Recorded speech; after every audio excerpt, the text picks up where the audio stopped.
আপনার সাহস তো কম না, আপনি ফেসবুকে লিখছেন আমাদের সরকার চোর। কেমনে লিখলেন আপনি এটা? জি, আপনি আমাদের নেতা। আমার দ্বারা ছোটখাটো একটা ভুল হয়ে গেছে।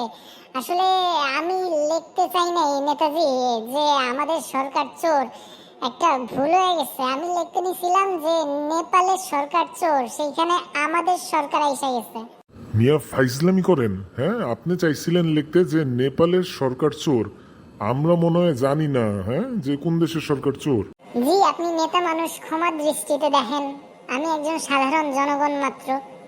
তা বুঝলাম, ঠিক আছে, ক্ষমার দৃষ্টিতে দেখলাম, কিন্তু এই যে সামনে যে পার্লামেন্ট, আর আপনি যে এখানে আপনার এই সাইকেলটা রাখছেন, কত বড় বড় নেতা যায় এই রোড দিয়ে, আর আপনি এখানে আপনার সাইকেল রাখছেন। হ্যাঁ, আপনার সাহস তো কম না?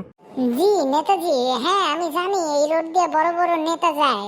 তাই তো আমি আমার সাইকেলে দুইটা বড় বড় তালা মাইরা রাখছি, চুরি হওয়ার কোনো টেনশনই নেই। আবার আবার আপনি এই অপমান করতেছেন আমাদের রে। ও সরি, এইবার ক্ষমা করেন, আরেকবার ক্ষমা করেন। আমার ভুলে সত্যি বাইরে হয়ে গেছে মুখ দিয়ে।